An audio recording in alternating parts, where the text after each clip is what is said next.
Salam sejahtera buat kita semua. Perkenalkan, nama saya Yogi Kristianto, peserta Latsar CPNS golongan 2 tahun 2022 PPSDM Kabupaten Banjar, angkatan 7, kelompok 3, nomor daftar hadir 30.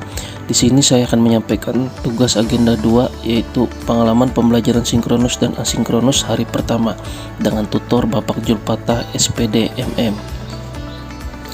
Pengalaman pembelajaran didapat dari yang pertama adalah MOOC atau Massive Open Online Course. Yang kedua, Blended Learning. Di dalam Blended Learning terdapat 3 tahapan, yaitu 1. Instant Learning, 2. Habituasi, 3. Klasikal. Tahapan Instant Learning dibagi menjadi 2 tahap, yaitu sinkronus dan asinkronus. Sinkronus adalah pembelajaran yang dilakukan secara tatap muka antara widyaswara dan peserta melalui aplikasi Zoom Meeting, sehingga memungkinkan terjadinya interaksi tanya jawab antara widyaswara dan peserta maupun antar sesama peserta. Sedangkan asinkronus adalah pembelajaran yang dilakukan secara mandiri oleh peserta dengan cara mengakses materi yang sudah disediakan tanpa ada widyaswara. Pengalaman pembelajaran yang saya dapatkan melalui asinkronus yaitu dengan MOOC atau Massive Open Online Course. Kegiatan yang dilakukan adalah yang pertama, dengan cara mengunduh materi dalam bentuk file PDF dan peserta diwajibkan untuk memahami materi tersebut. Yang kedua, melihat video, peserta diwajibkan untuk menyimak sebuah video. Yang ketiga, mengerjakan evaluasi pembelajaran.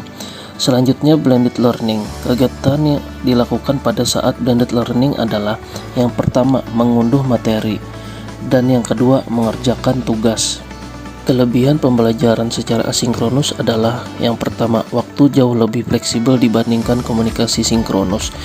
Ini dikarenakan tiap peserta tidak perlu saling berinteraksi dalam waktu yang sama dan bisa menyesuaikan waktunya sendiri. Yang kedua, lebih sedikit kelelahan.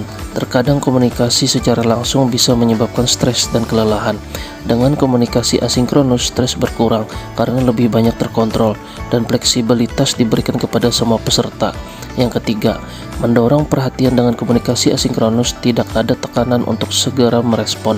Ini memberikan semua peserta waktu dan ruang untuk merumuskan pendapat dengan cermat dan memberikan umpan balik yang bijaksana.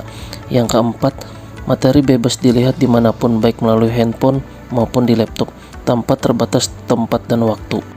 Kekurangan pembelajaran secara asinkronus adalah yang pertama, cepat jenuh dan bosan karena peserta hanya diarahkan untuk membaca materi saja.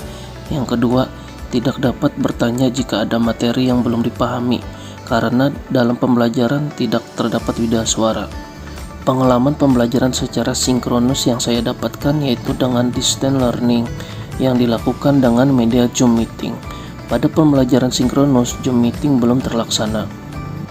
Pengalaman pembelajaran sinkronus, peserta mengunduh materi yang tersedia di LMS dan mengunduh tugas yang sudah diberikan oleh tutor, dikerjakan oleh peserta dan diupload kembali pada LMS untuk dinilai oleh tutor.